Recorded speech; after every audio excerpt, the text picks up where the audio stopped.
Pusing sebagai business owner karena kerjaannya banyak banget. Nah, itu yang sering dialami oleh business owner ya, karena memang sampai ada istilah CEO, Chief Everything Officer. Jadi apa aja semuanya dikerjakan oleh si owner atau founder, apalagi timnya belum banyak.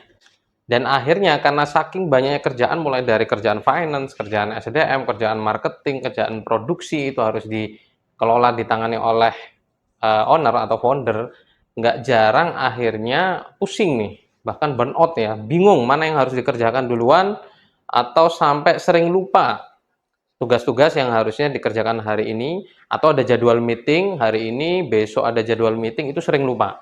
Sampai ada istilah juga namanya brain fog. Jadi seorang owner bisnis bisa terkena brain fog, artinya otaknya ada kabutnya, ada asapnya, sering lupa karena saking banyaknya kerjaan.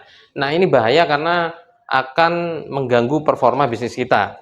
Tapi tenang, karena sekarang ada template, sebenarnya template-nya udah lama, tapi kalau digunakan itu bisa powerful banget untuk membantu manajemen tes kita supaya tidak amburadul.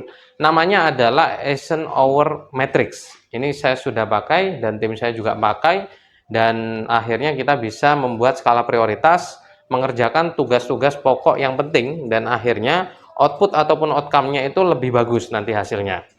Nah, matriksnya sederhana, terdiri dari 4 kotak. Kita bagi yang atas itu kerjaan yang mendesak dan tidak mendesak. Itu artinya dalam skala waktu ya. Kalau mendesak itu berarti harus sesegera mungkin dikerjakan. Kalau nggak mendesak itu bisa di-schedule mungkin besok atau bulan depan dan seterusnya. Selanjutnya yang vertikal ini itu penting dan tidak penting. Maksudnya penting dan tidak penting ini penting dilihat dari segi posisi.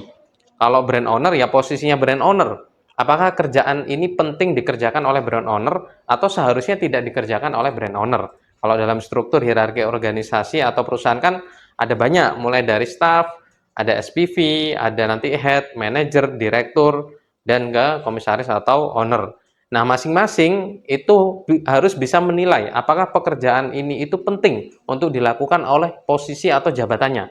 Kalau nggak penting untuk posisi atau jabatannya, berarti jangan dilakukan atau didelegasikan ke tim di bawahnya. Setelah kita bisa membuat kategori ini, maka kita akan menemukan 4 kolom. Kolom yang pertama adalah kerjaan yang mendesak dan penting. Artinya memang harus dikerjakan dan harus segera. Sehingga nomor 1 ini kita tulis do atau harus dikerjakan, ya kan? Karena kerjaan ini memang kerjaan inti dari posisi sesuai posisinya dan harus segera diselesaikan. Nah, yang kedua, kerjaan itu penting, penting dilakukan oleh business owner tapi nggak mendesak. Nah, berarti yang dilakukan adalah schedule atau dijadwalkan. Schedule ya, dijadwalkan.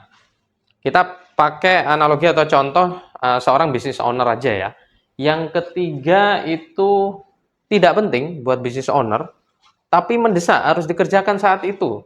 Tapi nggak penting buat dirinya. Apa yang dilakukan? Ya, kalau dalam kolom ini kerjaan yang nggak penting tapi mendesak harus didelegasikan. Oke? Yang di kolom ini delegasi. Dan yang terakhir adalah kerjaan yang tidak penting dan tidak mendesak. Itu harus di apa? Jangan dikerjakan atau eliminasi. Oke? Eliminasi. Nah, jadi kategori ini misalnya dalam contohnya business owner ya. Business owner seorang business owner bisnisnya bisnis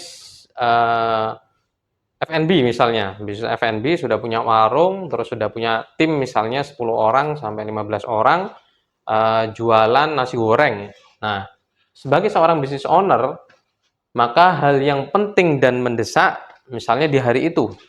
Hari itu ada tamu yang mau datang ke warung tersebut dan tidak ada yang bisa membriefing tim kecuali si business owner. Nah, sehingga kerjaan itu harus segera dilakukan dan dilakukan oleh business owner. Kita tulis misalnya briefing tim. Contohnya ya. Nanti teman-teman bisa mengira-ngira Kira-kira apalagi kerjaan business owner?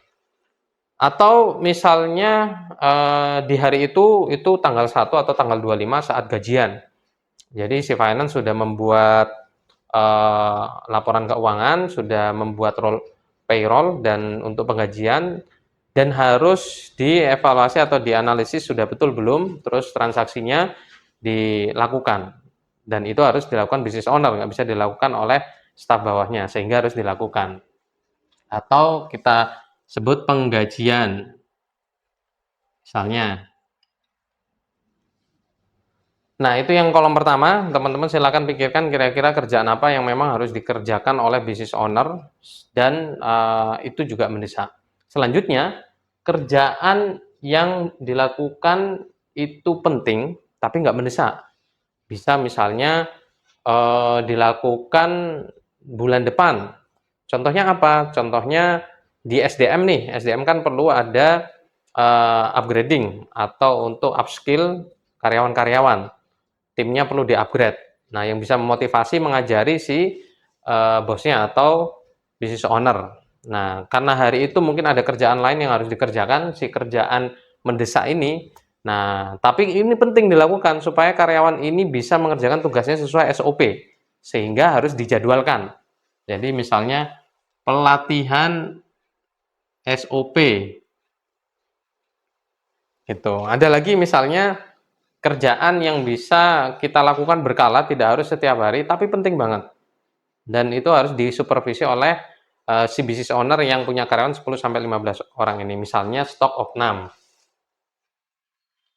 Stok opnam. Ada lagi contoh yang bisa kita schedule atau misalnya rekonsiliasi keuangan.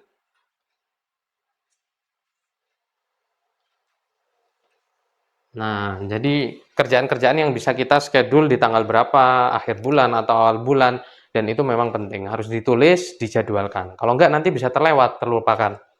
Terus selanjutnya adalah kerjaan yang itu mendesak, tapi nggak penting. Nah, ini sering banget, ini nggak penting, tapi akhirnya dikerjakan oleh business owner. Misalnya, di warung makan tadi, business owner ini harusnya mengerjakan hal-hal tadi yang dikerjakan dan di-schedule, tiba-tiba kedatangan customer. Nah, padahal dia sudah punya waiter, sudah punya kasir, punya CS, tapi ada customer datang, malah dia layani oleh si business owner tadi. Akhirnya seharian banyak customer datang, malah dia layani. Atau chatnya masih chat customer service yang masih dipegang oleh business owner. Sehingga business owner akhirnya terlalu banyak ngurusi service, pelayanan, sehingga kerjaan-kerjaan yang lain nggak tertangani. Nah, itu salah satu contoh kerjaan yang harus didelegasikan. Tadi apa? Melayani customer. Mungkin kecuali customer yang prioritas harus dengan ownernya. Atau kerjaan operator. Nah, ini sering banget kerjaan operator. Saya juga dulu sering melakukan ini ketika belum bisa membuat job-job saya di dalam matriks ini. Jadi misalnya di F&B ya akhirnya owner itu mengerjakan kerjaan operator, misalnya ikut masak, terus ikut menjadi kasir, ikut membuat struk atau nota dan seterusnya. Itu bisa dilakukan mungkin ketika awal-awal bisnis dan belum ada staff di bagian itu. Tetapi kalau sudah ada staff yang menangani itu, jangan sampai business owner malah ikut mencampuri kerjaan staff. Akhirnya staffnya malah bingung. Dan kerjaan business owner yang lain yang banyak akhirnya tidak tertangani. Nah, ini sesuai kondisi ya teman-teman. Jadi nggak bisa dijustifikasi kerjaan ini masuk delegasi, masuk schedule, itu tergantung kondisi masing-masing business owner. Itu teman-teman, jadi harus dipikirkan apakah ini penting bagi business owner, karena ketika kerjaan itu dilakukan, kerjaan yang mendesak ini dilakukan, maka waktu business owner akan berkurang. Misalnya dalam sehari dia punya 8 jam kerja, 1 jamnya ngurusi hal-hal yang berkaitan teknis, operator, packing, lain sebagainya. Padahal dia bisa delegasikan ke karyawan operator. Tapi karena dia melakukan kerjaan itu, waktunya akhirnya habis, berkurang. Dia akhirnya nggak sempat untuk mengelola SDM, untuk mengevaluasi SOP apakah sudah diterapkan, untuk mengevaluasi apakah pencatatan keuangan sudah baik, untuk membuat visi ke depan bagaimana perusahaannya, atau bagaimana game plan marketingnya, kan banyak banget kerjaannya. Jadi jangan sampai semuanya dikerjakan. Sebisa mungkin business owner yang pengen bisnisnya berkembang, itu kerjaan-kerjaan teknis diserahkan ke karyawan atau staff. Nah, yang terakhir adalah down atau eliminasi. Jadi kerjaan yang nggak penting dan nggak mendesak. Ini sering juga dilakukan tapi tidak terdeteksi. Akhirnya saya juga agak susah nih nyari contohnya. Tapi sering banget dilakukan. Misalnya, nggak penting, nggak mendesak. Kita lagi jalan satu bisnis F&B yang bisnisnya lumayan bagus dan bisa dikembangkan, tapi ditawari oleh teman, oleh partner, ada bisnis bagus nih, bisnisnya menarik, bisa balik modal 3 bulan, 6 bulan. Nah, akhirnya kita tergiur. Padahal kalau kita fokus sama bisnis kita yang lagi berkembang, itu akan masuk ke kolom 1 atau 2 ya, bisnis kita yang lagi berkembang. Sedangkan bisnis yang ditawarkan yang baru ini yang nggak jelas, itu kan bisa masuk ke hal yang nggak penting dan nggak mendesak. Karena kita belum tahu resikonya kayak gimana, lain sebagainya. Terus habis itu modal yang harus dikeluarkan, belum kita harus memikirkan itu. Sedangkan bisnis yang sudah jalan ini harus punya perhatian lebih. Nah, akhirnya kita malah tergiur untuk buka bisnis baru. Buka bisnis baru.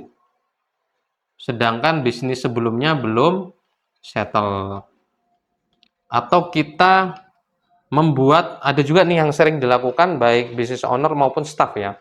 Jadi membuat data, tapi data itu nggak kepake. Membuat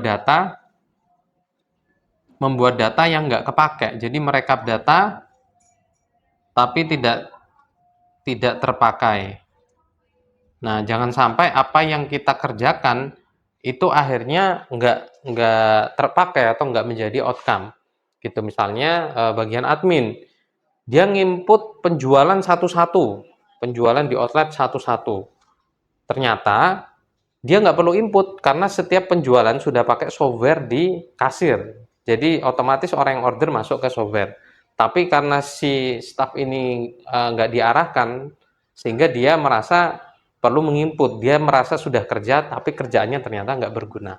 Nah itu sering teman-teman, kita harus menganalisis lagi. Kira-kira kerjaan kita itu penting, nggak penting, dan nggak mendesak itu mungkin ada dan harus dieliminasi. Karena kalau nggak, itu kita melakukan hal yang sia-sia, kita membuang-buang waktu, sehingga tenaga pikiran kita yang harusnya bisa lebih banyak mengerjakan kolom 1 dan 2, akhirnya terkuras di kolom 4 dan 3. Nah, ketika teman-teman coba untuk membuat ini, jadi dalam 1 hari berpikir, duduk, ditulis, karena dengan menulis kita bisa akhirnya mengurai pikiran-pikiran yang ruwet tadi, yang buntet tadi, yang banyak jobnya, sehingga kita bisa melihat dan membuat pola. Oh, ternyata kerjaan yang harus kita lakukan yang ini. Oh, ternyata kerjaan yang harus kita jadwalkan ini. Kerjaan yang harus kita delegasikan ke tim ini. Dan kerjaan yang tidak boleh kita lakukan ini. Sehingga nanti manajemen tes kita akan lebih baik. Begitu teman-teman, selamat mencoba. Kalau teman-teman punya cerita yang menarik dari mencoba matriks ini, silahkan komen di kolom komen ya. Terima kasih.